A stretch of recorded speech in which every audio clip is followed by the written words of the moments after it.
fait, je me suis battu contre un japonais. J'ai vécu 7 ans au Japon. Je suis concentré, voilà, une bastos. Digital. Il saute comme ça dans le comptoir, il veut essayer de taper mon pote. Yep la famille, j'espère que vous vous portez tous bien. On se retrouve aujourd'hui pour un nouvel épisode, le break.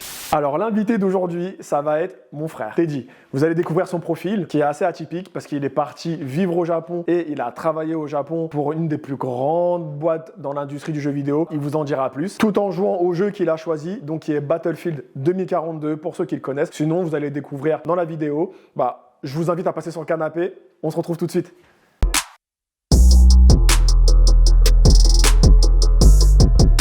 La famille, alors comme je vous le disais à l'instant, aujourd'hui dans l'émission Le Break, on reçoit Teddy, qui est mon frère. Je te laisse te présenter. Teddy, il est déjà in-game là, il est déjà en train de s'éclater. Salut, moi c'est Teddy, le frère de Kevin, j'ai 36 ans, je suis 3D artiste dans la vie, je travaille également dans le jeu vidéo au Japon. Comme d'habitude, on va développer, il va parler de son expérience dans la 3D, il va parler de son expérience au Japon. Petite nouveauté qu'on va faire là dans cet épisode, c'est qu'on ne fera pas un défi, mais on fera plutôt un retour sur expérience parce que je pense que c'est vraiment intéressant pour vous. Oui, et puis en plus sur Battlefield, là, de faire un défi, ça risque de prendre du temps. Apparemment, ils ont fait des mises à jour, donc voilà, j'essaie de me remettre un peu dessus, donc je suis un peu perdu au niveau des maps et tout, mais voilà, on est là pour se faire plaisir. De toute manière, on va voir ça, on va passer directement in-game, là, comme ça, voilà, vous allez la partie elle est terminée, il faut la relancer. Comme je le fais avec tous les invités, je te pose la fameuse question. Est-ce que tu te souviens de ton premier jeu vidéo auquel tu as joué? Première console peut-être, hein, si c'est plus premier jeu vidéo, c'est compliqué, puisque c'était forcément avec la Nintendo. Mais moi, je veux dire, ce qui m'a peut-être le plus marqué, c'était peut-être Star Fox. Ouais, parce que moi, j'ai toujours été déjà dans le délire un peu, tu sais, Star Wars, machin. Voilà, j'ai toujours kiffé. Et si je devrais citer un deuxième jeu, vraiment, pour moi, c'est celui-là de ma génération, c'est vraiment sur Mega Drive, Street of Rage. Ouais, Street of Rage, ça aussi, c'est... On jouait à 4 et tout, c'est trop stylé. C'était de la tape dans la rue. Ouais, voilà, c'est ça, c'est que de la tape. Fallait se battre. Et en plus, dès que tu perdais dans la partie, il fallait que tu recommences tout. Il n'y avait pas de sauvegarde. Je me souviens. C'était super compliqué. Je me souviens que je vous regardais jouer, du coup, toi, parce qu'on a un autre grand frère encore, et Steve, quand vous jouez à ce jeu-là, et en plus, on pouvait jouer à deux même. Du coup, tu fais de la 3D. Voilà, moi je suis 3D artiste, CG artiste pour plus graphique computer. Et voilà, donc moi mon métier il consiste à rendre des images en 3 dimensions super réalistes. Moi j'ai commencé en tant que designer pour les architectes. Donc, je faisais beaucoup d'images en architecture. Et ensuite j'ai switché dans le jeu vidéo, dans l'animation. Toutes ces choses-là. Est-ce que tu arriverais à nous raconter un peu une journée type? Qu'est-ce que tu dois faire précisément un peu sur les logiciels? Ou je sais pas s'il y a un client qui vient et qui te fait une commande, qu'est-ce que tu dois faire comme rendu et autres?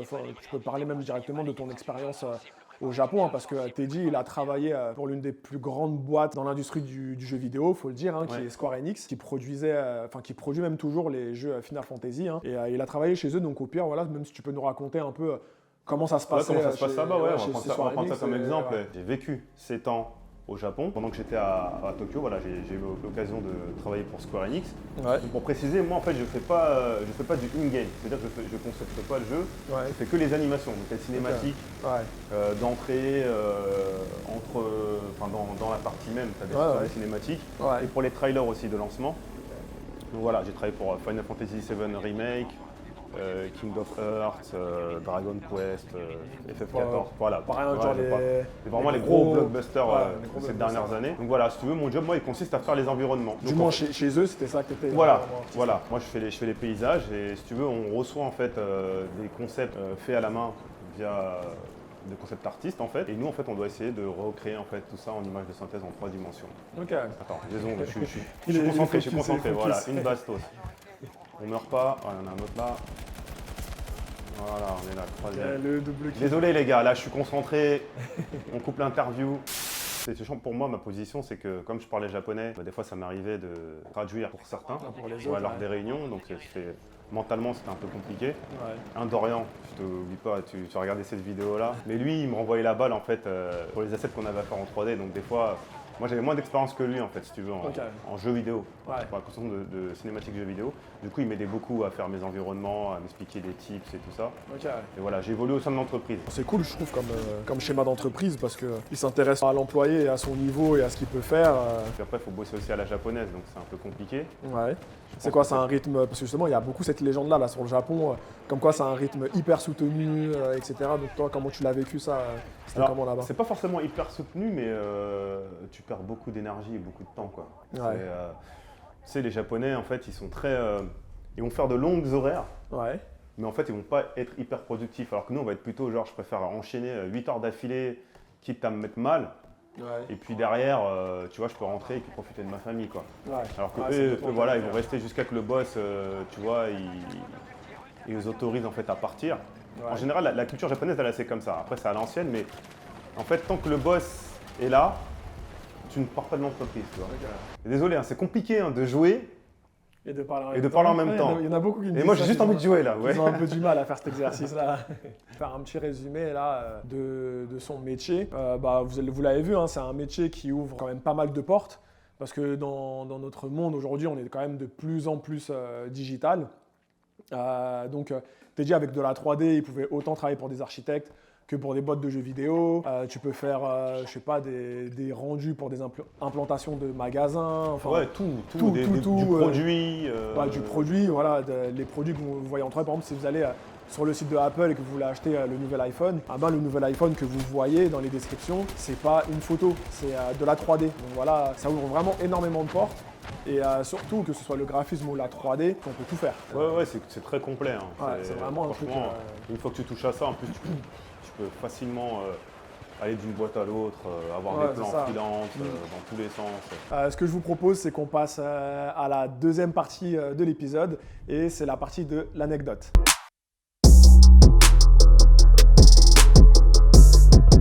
Alors nous voilà sur la partie de l'anecdote. Du coup, vous connaissez un peu le concept. Je vais demander à Teddy de nous raconter une petite anecdote au choix. Alors Voilà, attends, si tu t'en as veux une des à nous anecdotes? raconter. J'en ai plein.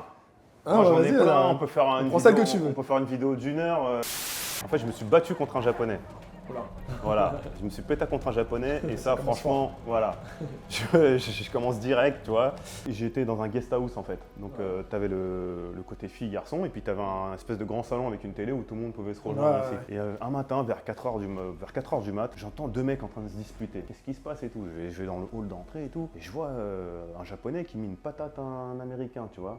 Mais l'américain, c'était un vieux. Le mec, il devait avoir 70 piges, il bouge à peine, il était Ah là. ouais, c'était pas Ah, entre ouais. deux jeunes quoi. Ouais.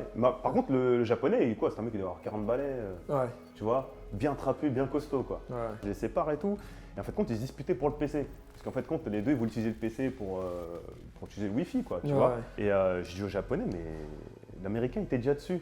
Attends ton tour, après tu vas le faire. Mais lui, voilà, il était en mode ouais, nanana, c'est un carré, il voulait pas, il l'a pris, il voulait démonter du carré, tu vois. Du coup, j'appelle le propriétaire et du coup, il arrive. Et là, il dit, ok, il dit au japonais, tu sors, tu restes plus ici, parce qu'ici, on n'a pas le droit de faire ça et tout, c'est, voilà, la japonaise, quoi, tout dans le respect et tout. Donc le mec, il commence à paniquer, le japonais, il dit, ah non, sumimasen, commence à se mettre à quatre pattes et tout, tu sais, il fait un truc, non, gomen nasai et tout, pardon. Mon pote, il dit quoi? Enfin, mon pote, je dis mon pote parce qu'en fait, le propriétaire du truc, c'était un pote à moi. Ok. Et du coup, il est derrière son comptoir, il dit, ok, je te laisse une deuxième chance, mais je veux plus de bagarre, Ouais. tu vois. Et là, c'est pas le mec qui se lève, il va devant le comptoir. Il saute comme ça dans le comptoir, il veut essayer de taper mon pote, tu vois. Ah ouais. Il lui met des patates et tout. Je dis, mais il est ouf, ce mec-là, tu vois. Du coup, je le prends par les aisselles, je le bouge, je dis, mais fais pas ça, t'es un malade. Et moi, je voulais pas me battre parce que, tu sais, au Japon, c'est le gaijin, il prend tout. Ouais, L'étranger, il prend tout. l'étranger, il prend C'est-à-dire, tout, toi, ouais. tu vas en tôle direct, tu Ouais. vois. Du coup, je voulais pas me battre. Et du coup, le mec, je vois, il commence à se vénérer contre moi et tout. Je lève les bras, je dis, non, t'as vu, moi, je veux pas me battre. Je suis vraiment la victime pour le calmer, pour pas qu'il se vénère, tu vois. Je dis, non, je veux pas, je lève les bras. Et là, le mec, il commence à se mettre en position comme ça. Et il me dit, ouais, je fais du karaté Kukashinkan. Et là, mon gars, le C'est mec. un manga. Non, mais attends, mais en plus, non, c'est qu'Okinawa, là-bas, c'est le fief. Ouais. Là-bas, c'est tout le karaté, là-bas, ça vient de là-bas, tu vois. Donc, t'as Ouais. tous les maîtres qui sont là-bas, tu vois. Ouais. Les mecs, ils rigolent pas là-bas, tu Ouais. vois. Du coup, je vois en plus, il est trapu, tout ça. Je dis, oh non, il va me faire un truc là, il va Il va avoir du concentrer feu. le ki. Il va me faire comme Paul dans Tekken, tu vois. Et du coup, je dis, attends, c'est chaud quand même, tu vois. Mais moi, après, moi, je suis quelqu'un, j'ai le sang chaud aussi. Bah, tu vois, on vient de banlieue, Ouais. tu vois, la street, bon, on connaît, tu vois. Ouais. Ils n'ont pas ce mental-là au Japon, tu vois. Ouais. Donc, tu as déjà un avantage là-dessus. Puis, je me retrouve contre un mur, c'est-à-dire que je peux plus reculer. Et le Ouais. mec, il dit, vas-y, viens, il est chaud. Et là, il me charge. Je l'ai pris comme ça, je l'ai mis par terre. Franchement, je sais même pas comment j'ai fait. Je suis arrivé derrière son dos, je l'ai pris, j'étais en position pour lui faire une guillotine. Ouais. Et du coup, bah, je suis comme ça. Et sauf que j'avais pas le cran de l'étrangler. Parce que je suis pas un pro. Le mec, tu fais ça, tu le fais trop, tu le cannes, Ouais. tu sais pas, tu Ouais, vois. tu voulais juste essayer de le canaliser. Voilà, je voulais canaliser, donc je reste avec plein de force. Et je lui dis, écoute, je vais te lâcher. Par contre, n'essaye pas de faire quelque on chose. commence pas. Ouais. Et le mec, il essaie de taper comme ça. Je dis, non, il n'y a pas de taper, c'est pas un entraînement, tu vois. Et là, le gars, je relâche pour tester un peu comme ça. Et je vois le gars, il commence à vouloir rester sur moi. Ouais, là, Kevin, je le serre, comme ça. Et le mec, il commence à s'endormir. Tu vois, et j'ai eu quand même la gentillesse de prendre ses pieds, de le lever pour remonter le sang et tout, tu vois. Ouais. Et là, les flics, ils sont arrivés et tout, parce qu'ils avaient appelé les flics entre-temps. Non, en tout cas, t'as bien fait de faire ça dans le sens où, forcément, si vous pouvez éviter les bagarres, évitez les bagarres. Ouais, éviter les bagarres. On sait jamais ce que les gens ils ont sur eux. Ils peuvent sortir des armes blanches ou je ne sais quoi. Ça peut être en fait autant dangereux pour moi que pour lui, parce qu'au final, j'aurais pu le tuer en donnant un mauvais coup, quelque chose comme ça. Ouais, voilà, ils s'en maîtrisaient. Ou lui, je sais pas, tu vois, ça se trouve, ce mec, il avait un couteau, ou j'en sais rien, tu vois. Mais ouais, enfin, voilà, en tout cas, comme je disais, ouais, faut esquiver un maximum les bagarres. Hein. Aujourd'hui, on est un peu dans un monde de fous. On sait pas à quoi sont prêts les gens, ou même des fois dans leur tête. Ils peuvent être normaux hein, et complètement vrillés parce qu'ils ont peur de la bagarre ou autre. Même si un mec qui vous insulte, laissez passer. Ouais, voilà, faut laisser passer. Mais après, là, dans ce cas-là, de ce que Teddy a fait, bah, c'est très très bien parce qu'au lieu d'essayer de fracasser une personne, de se battre ou autre, il a d'abord pensé à essayer de maîtriser la personne sans essayer de lui faire du mal. Et voilà, enfin, je pense que quand on arrive à ce stade-là, c'est le deuxième step. Et après, le troisième step, si c'est inévitable, bah voilà, c'est vraiment la bagarre. Là, j'avais pas le choix, tu vois. Ouais, voilà. Du coup, on va passer à la dernière rubrique, un retour sur expérience.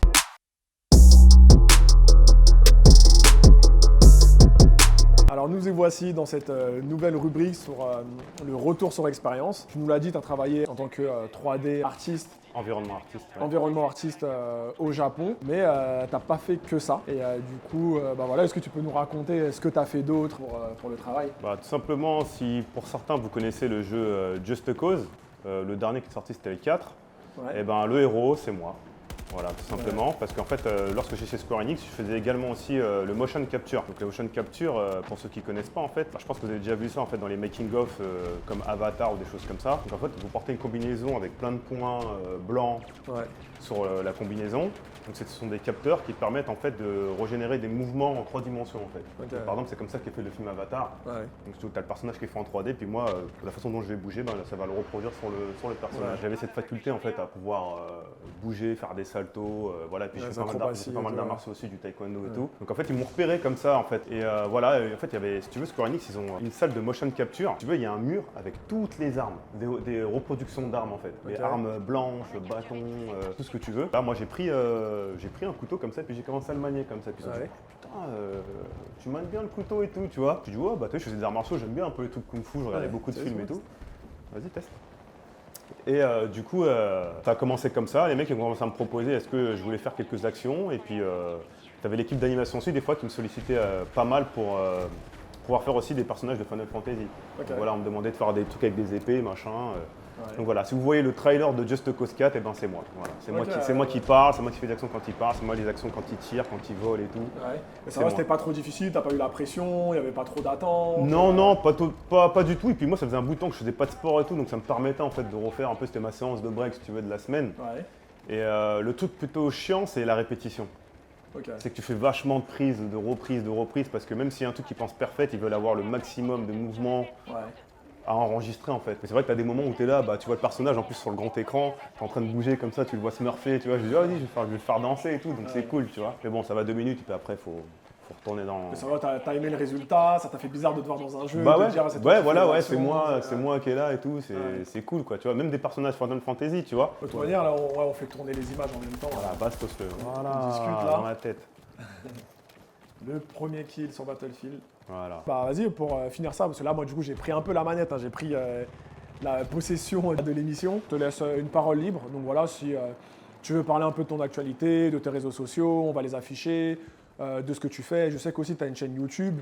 Donc voilà, si tu veux en parler, un peu parler de tout ça, etc. Parole libre. Et j'avais une chaîne YouTube en fait quand j'étais là-bas. Ouais. Donc je faisais pas mal de vlogs sur le Japon. Donc voilà, si vous voulez voir vraiment de jolis décors et de très belles cinématiques, je vous invite à aller voir ma chaîne qui s'appelle Teddo Japan. T-E-D-O, voilà, Japan. Pour aller voir mes vidéos, vous allez peut-être comprendre pourquoi je suis pas resté là-bas aussi. Vous allez savoir plein de choses sur le Japon, d'actualité, le mode de vie au Japon, qu'est-ce que c'est pour un gaijin de vivre au Japon aussi. Allez voir, et puis vous m'en direz des nouvelles, commentez, likez, poussez, ce que vous voulez. Et pareil surtout pour sa chaîne. Merci. Et vous pouvez aller voir d'ailleurs aussi ma page ArtStation, parce que j'ai pas travaillé que chez Square Enix, j'ai travaillé bien sûr pour d'autres studios. Et pour finir, je vais laisser vraiment un dernier message, ne lâchez jamais vos rêves, allez-y à fond. J'ai pas de diplôme, fini au Japon, à travailler pour les plus grandes boîtes d'animation. Donc si moi je l'ai fait, je pense que tout le monde peut le faire. Je dis pas ça pour me vanter, c'est vraiment pour donner un espoir à la jeunesse et pour qu'ils tentent de faire des choses. Et les opportunités, allez les chercher. Voilà. Croire en ses rêves, aller jusqu'au bout. Toujours. Ne rien lâcher. Quoi Et qu'il tout n'arrive arrive. pas comme ça. Voilà, et tout Voilà, n'arrive pas comme tout ça. n'arrive pas comme ça, parce que c'est vrai qu'on le voit avec l'impact des réseaux sociaux ou autres, on a un open world, on arrive à avoir un peu tout de suite. Je peux parler avec un mec qui est en Île-de-France et en même temps parler avec un mec qui est à Los Angeles. On est dans un monde qui est un peu contracté, on pense qu'on peut tout faire tout de suite, qu'on Voilà, peut tout avoir c'est ça. tout de suite. Faut être patient. On abandonne vite du coup. Et après, aussi, c'est surtout une histoire de timing. Ok, bah c'est une belle parole de fin. On va se laisser sur ça pour terminer cette vidéo. Hein. Je pense que c'est la meilleure note pour la terminer. Et nous, je vous dis à bientôt pour un nouvel épisode, le break.